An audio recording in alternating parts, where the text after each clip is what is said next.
दोस्तों जय भीम। सुनील बौद्ध ऑफिशियल चैनल पर आप सभी का स्वागत है। तो दोस्तों आज मैं बात करूंगा यूनिफॉर्म सिविल कोड बिल क्या है और इसको किसने लागू कराया था और इसका विरोध किन किन लोगों ने किया था। आखिर इसके चलते किसको फायदा हुआ, किसको क्या हक और अधिकार मिले, समझेंगे बिल्कुल आसान भाषा में। बने रहें वीडियो पर।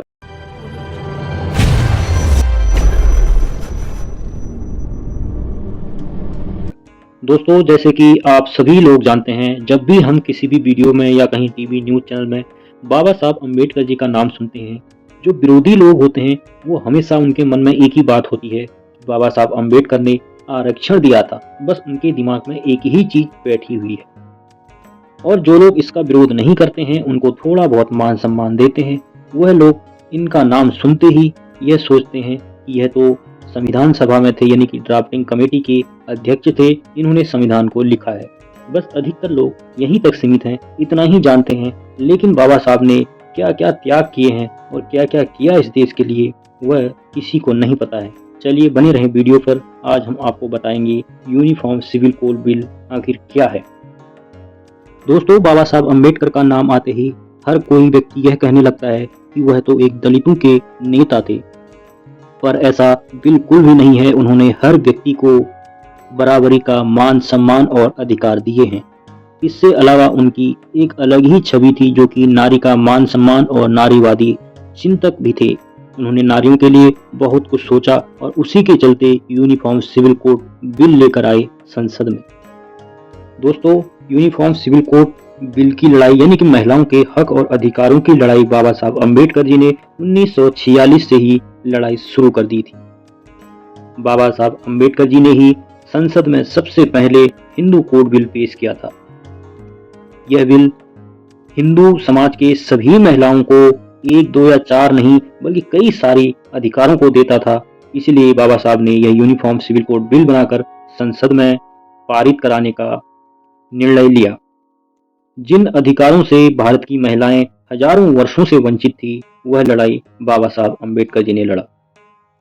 दोस्तों हम बता दें कि हिंदू धर्म के अनुसार किसी भी औरत का पति उसको कितना भी मारे, डांटे, पीटे, कुछ भी करे उसके साथ, लेकिन उसको कोई हक और अधिकार नहीं था कि वह उसको तलाक दे या उससे दूर चली जाए या वो भाग के कुछ भी कर सकती। ऐसा उसके पास कोई भी हक और अधिकार नहीं था। और दूसरा यह कि अगर उसका पति जिसकी उससे शादी होती है वह एक दिन बाद ही मर जाता है, तो वह उस स्थिति में भी दूसरी शादी नहीं कर सकती है, ना ही कहीं जा सकती है। उसको हमेशा के लिए विधवा बनकर रहना पड़ेगा। इसी के चलते बाबा साहब अम्बेडकर ने यूनिफॉर्म सिविल कोड बिल को पारित किया था। दोस्तों इसमें सबसे पहला प्रावधान यही था कि अगर महिला किसी भी तरीके से उसको प्रताड़ित किया जाता है तो वह तलाक लेकर के अपना घर बसा सकती है या अपना अलग रह सकती है। दूसरा यह दोस्तों कि बाबा साहब अम्बेडकर ने उस प्रावधान में महिलाओं को संपत्ति का और घर परिवार के किसी भी संपत्ति का बराबरी का हक और अधिकार देने का प्रावधान रखा था।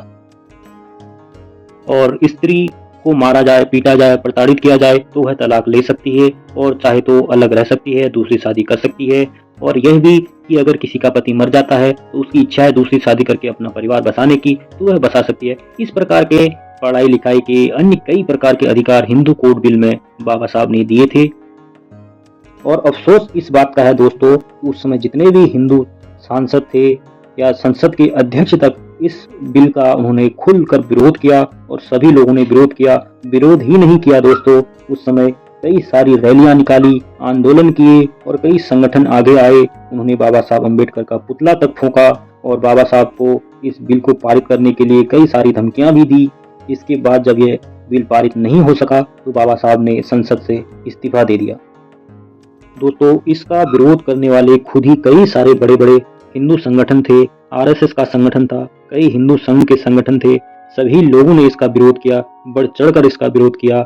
इसलिए यह पारित नहीं हो पाया, जिसकी वजह से बाबा साहब ने संसद से इस्तीफा दे दिया।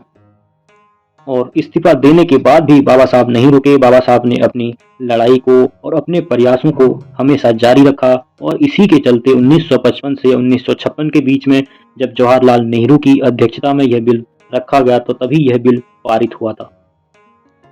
और इस बिल के पारित होने के बाद से ही महिलाओं को हजारों साल तक जो शोषण किया गया, प्रताड़ित किया गया, उन सबको इस बिल के माध्यम से उनको आज़ाद किया गया।